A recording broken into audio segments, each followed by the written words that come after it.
أسعد الله أوقاتكم إخواني أخواتي وأهلا وسهلا بكم. من خلال هذا الفيديو نبداو بالانتخابات اللي هتعرفها إيطاليا يوم الأحد والاثنين المقبل، يعني يوم 20 و21 شتنبر المقبل. 7 متاع الجهات وتقريبا 1200 كومون يعني بلدية، حوالي 20 مليون ديال الإيطاليين خاصهم يلتحقوا يوم الأحد ويوم الاثنين ابتداء من الساعة 7 صباحا إلى الساعة 23 يعني 11 ديال الليل إلى صناديق الاقتراع يوم الأحد يوم الاثنين من الساعة 7 إلى الساعة 3 بعد الزوال. ولكن كل الإيطاليين مدعوين باش يصوتوا على الاستفتاء فهو للجميع الإيطاليين ومن طبيعة الحال المهاجرين الحاملين للجنسية الإيطالية. إذا قبل كل شيء غادي نشوفوا هاد 7 ديال الجهات اللي كتهمها الانتخابات. كاينة كامبانيا وكاينة توسكانا وكاينة ليماركي، بوليا، الفينيتو، ليغوريا، فالي داوستا. هاد 7 نتاع الجهات كلهم خاص الناس اللي حاملة الجنسية تمشي تختار رئيس نتاع الجهة وكذلك المستشارين والحزب اللي غادي يحكم هاد الجهة. إذن كاين 3 ديال المعاقل ديال اليسار وهما كامبانيا وتوسكانا ولا بوليا. الجهات الأخرى كلها كيحكمها اليمين. حقيقة المعركة يعني اللي كبيرة بزاف كاينة على لا توسكانا لأنها حمراء يعني ديال اليسار لمدة طويلة، واللي فيها مرشحة ديال لا ليغا عندها 33 سنة، كانت ديبوتاتا أوروبية يعني برلمانية أوروبية وما عندهاش حتى شي تجربة سياسية قبل الخوض في هذا العراك الانتخابي. بالنسبة للانتخابات البلدية وبالضبط كاين 1178 بلدية اللي ماشيين باش يعزلوا السيندكو ديالهم والمجلس البلدي ديالهم. وكاين مجموعة نتاع لي كابو لوغي يعني بروفينشالي واللي هما مهمين بزاف. ومن ضمن هذه البلديات اللي هي مهمة وكبيرة جدا كاين أوستا، ترينتو، فينيسيا، أغريجينتو، أندريا، أريتسو، بولسانو، كييتي، كروتوني، إن، فيرمو، ليكو، ماتشيراتا، مانتوفا، ماتيرا، نوورو، ريجو كالابريا، إتراني. المجموع ديالهم هي 1179، ولكن حنا ذكرنا فقط البلديات اللي كبيرة بزاف يعني الكمون اللي كبير، المدن اللي هي كبيرة بزاف. إذن كيف ما قلت بأن صناديق الاقتراع غادي تبدأ العمل ديالها يوم 20 شتنبر ابتداء من الساعة 7 صباحا إلى الساعة 11 ليلا يعني 11 ديال الليل. وغادي يستأنفوا العمل ديالهم يوم الاثنين 21 شتنبر من الساعة 7 صباحا إلى الساعة 3 بعد الزوال. الوثائق اللي خاص المواطن يمشي ياخدها معاه باش يمكن له يصوت، أول شيء بطاقة التعريف الوطنية لا كارتا ديدنتيتا، ثانيا بطاقة الناخب، ثالثا الكمامات، ودائما الحفاظ على المسافة الصحية. إذن كاين بعض الناس اللي عاد خداو الجنسية أو كاين بعض يعني الشباب اللي وصل 18 عام وحصل على الجنسية ومازال ما عندوش بطاقة الناخب. في كل بلدية كاين واحد المكتب ديال الانتخابات تيمكن لك تمشي لتما وتطلب البطاقة الناخب. حتى بالنسبة للناس اللي ضاعت لهم هذيك البطاقة ديال الناخب خاصهم يعملوا محضر يعني فيربالي عند الشرطة ولا عند الكارابينيري وياخدوه معاهم ويمشيو لبطاقة الناخب وياخدوه. اللي يعني ما عرفش راسو حتى نهار الحد ولا نهار اثنين ويعني تقرب يخرجوا عاد ما لقاش البطاقه ديال الناخب، تيكونوا حالين ما عندكم منين تخافوا. واخا نهار الحد سير للبلديه ولا نهار اثنين الصباح سير للبلديه. كنتمنى انكم يعني ما تسلموش في الحق ديالكم في التصويت وكذلك في الانتخاب. بالنسبه للانتخابات يعني البلديه ف معظم يعني المرشحين تيحاولوا يترشحوا تحت لا ليستا تشيفيكا، ما كيبغيوش يعملوا واحد اللوغو ديال شي حزب معين لانهم تيخافوا بان الناس عندها شي حساب مع هذا الحزب. من هذا انتبهوا مزيان لان كل واحد كل سينداكو او مجلس او يعني لا ليستا يعني لائحه ديال المنتخبين غادي تكون عندها اللي كيأزرها من الأحزاب. من طبيعة الحال حنا كمهاجرين حسب الرأي ديالي كنصحكم بأحزاب اليسار وتبتعدوا على أحزاب اليمين. وانتم كتعرفوا فراتيلي ديتاليا وكتعرفوا لا ليغا وكنا عارفين شنو عمل سالفيني 6 ديال الشهور اللي كان وزير ديال الداخلية. نفس الامر ونفس يعني النصائح اللي كنعطيكم في الانتخابات البلديه تنعطيها لكم حتى في الانتخابات الجهويه. الانتخابات الجهويه كيف ما قلنا كاين 3 ديال القلعات يعني حصينه ديال اليسار اللي هي كامبانيا وتوسكانا ولا بوليا.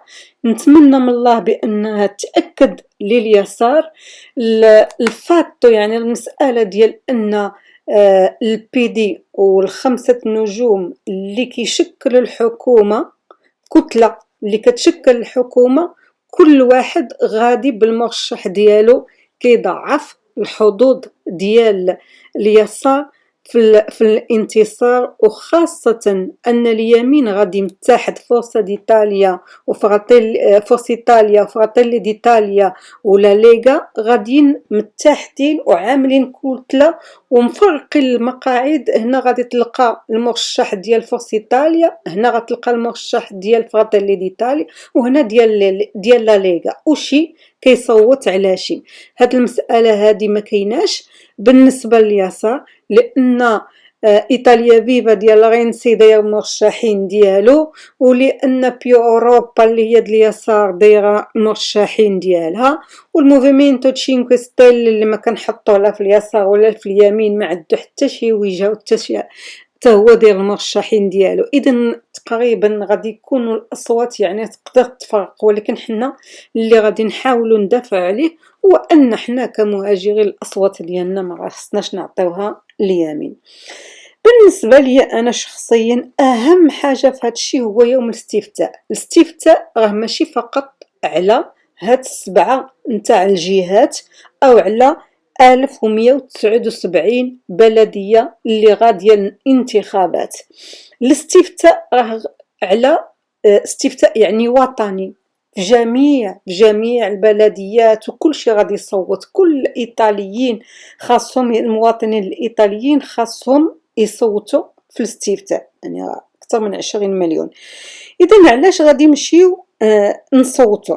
غادي نمشيو نصوتوا على واحد يعني واحد القانون دستوري اللي حنا بغينا نبدلو شي حاجة في الدستور ديال إيطاليا. فالدستور تيقول بأن البرلمان الإيطالي يتكون من 630 برلماني ومجلس المستشارين يعني لي سيناتوري تتكون من 315 سيناتوري. بما معناه 97 ألف مواطن خاص يكون عندهم ممثل سياسي داخل البرلمان. كل 97 ألف تقريبا 100 ألف مواطن خاص تكون عنده تمثيلية في البرلمان البرلماني ولا بسيناتوري. الاستفتاء جاي على التقليص من عدد البرلمانيين، المقاعد البرلمانيين، والتقليص من عدد المقاعد ديال لي سيناتوري. تقليص باغينو هاد الناس تقريبا ب 36.5% بالأرقام. من 630 برلماني غادي يصبحوا 400 برلماني فقط. وبالنسبة للمجلس ديال المجلس المستشارين من 315 سيناتوري غادي يولي فقط 200 سيناتوري، يعني غادي نحيدو 230 ديال البرلمانيين وغادي نحيدو 115 سيناتوري.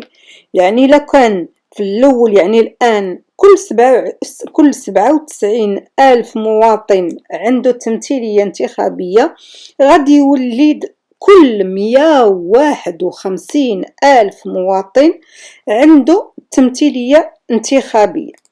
إذا غادي نشوفوا. وبالنسبة للإيطاليين المهاجرين اللي ساكنين في الخارج، هم ممثلين الآن عندهم 18 المقعد، غادي يولي عندهم فقط 12 المقعد.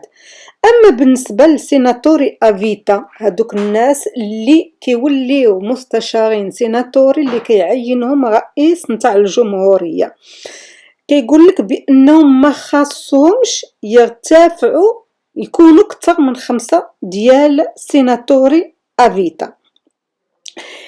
إذن غادي نشوفوا علاش الأسباب الناس اللي غيصوتوا بنعم أو اللي كيقول نصوتوا بنعم، غادي نشوفوا شنو هي الأسباب ديالهم. والناس اللي باغيه تصوت بلا غادي نشوفوا شنو هي الأسباب ديالهم.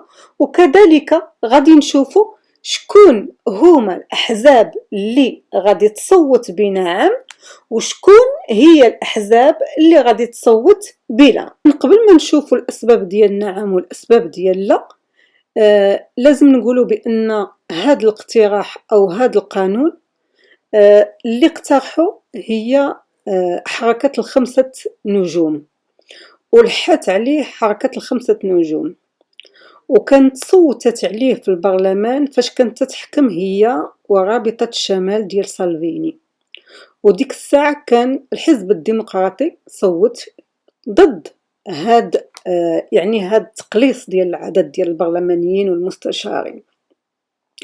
الآن الحكومة كاينة حركة ال5 نجوم كتحكم مع الحزب الديمقراطي. الأسباب نتاع نعم هو أن يعني الناس ديال دي مايو وما جا وراه ديال حركة نجوم تيقول بأن إلا قلصنا العدد ديال البرلمانيين ومن 630 ورجعوا مثلا ل 400، غادي يسهل على المواطنين يعرفوا شكون اللي كيخدم وشكون اللي ما كيخدمش، وشكون اللي كيقدم اقتراحات وكيعمل قوانين، وشكون اللي كيكون دائما غائب وكيستافد فقط من الراتب. هذه النقطة الأولى. النقطة الثانية تيقولوا بأن غادي يكون واحد الغسبارميو، يعني بزاف، لأن غادي نحيدوا الرواتب ديال 230 في 115 ديال البرلمانيين والمستشارين. إذا الدولة الصندوق ديالها يعني غادي يعمر بالرواتب ولي بريفيليجي لأن عارفين بأنه تيخلصوا لهم السفر، تيخلصوا لهم لي زوتيل، تيخلصوا لهم لاسيستونت، يعني بزاف ديال المسائل ما كاين حتى شي مشكل. إذا تيهضروا على الغيسبارميو، يعني غينقصوا شوية ديال الفلوس. كيهضروا على المراقبة الكونترول. تيهضروا كذلك تيقول لك لأن إيطاليا عندها أكبر عدد من البرلمانيين والمستشارين، وفاش غنقصوا غادي نوليو يعني تقريبا كي بحالنا بحال الأوروبيين باقي الدول الأوروبية. أوكي، شنو تيقولوا الناس اللي كيقولوا لا ما خاصناش نقصوا منهم؟ أول حاجة كيقولوا بأن التمثيلية السياسية للمواطنين ما غاديش تبقى. كاين مجموعة ديال المواطنين اللي ما غاديش تبقى عندهم تمثيلية سياسية، فمدن كبيرة بحالها ما غيكون عندها حتى شي برلماني وحتى شي مستشار يمكن له يتكلم باسم تيريتوريا، يعني باسم ديك المنطقة اللي كيمثلها. هذه أولا. ثانيا بالنسبة للغسبارميا، يعني ما غنقصوا شوية د المصاريف، تيقول لك بأن يعني الميزانية ديال إيطاليا أكثر من 700 مليار في العام، واللي يعني غنربحوه ونحيدوا هاد الناس كاملين 345 ديال الناس غادي نربحوا 50 مليون. فمن 700 مليار ل 50 مليون ما هي حتى شي حاجة. وبالضبط النسبة شحال بالنسبة للسبيزا بوبليكا، يعني المصروف العام 0.007، يعني 6 سنتيزيمي للمواطن، اللي ممكن في العام ماشي في النهار ما تجيب له حتى شي قهوة. اوكي. وبالنسبة ل 151 ألف ديال المواطنين غيكون عنده فقط ممثل، في حين أن الآن كاين لكل 97 ألف مواطن عنده ممثل في البرلمان وفي مجلس نتاع الشيوخ. إذن هذه ضربة للديمقراطية، ضربة لتمثيل يعني لتمثيل المناطق سياسيا، لإبلاغ الصوت نتاع المواطنين لمواقع القرار، وبأن هذا فقط واحد العمل صبياني ديال حزب الحركة النجوم، واللي غادي يخدم اليمين كثيرا جدا. علاش؟ لأن الآن هذا العدد اللي هو 630 في 315 تنجحوا ناس من الأغلبية وناس من المعارضة، وداخل البرلمان وداخل السيناتو كيكون أخذ ورد، وكدوز قوانين وما كدوش قوانين، يعني المعارضة كتكون قوية، كيكون كونترول.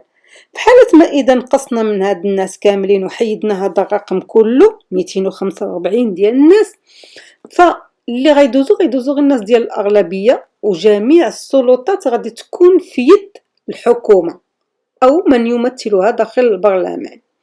إذن غادي يكون واحد المساكر، والأحزاب نتاع المعارضة ما يمكن لهاش توصل للبرلمان وما يمكن لهاش توصل لمجلس الشيوخ.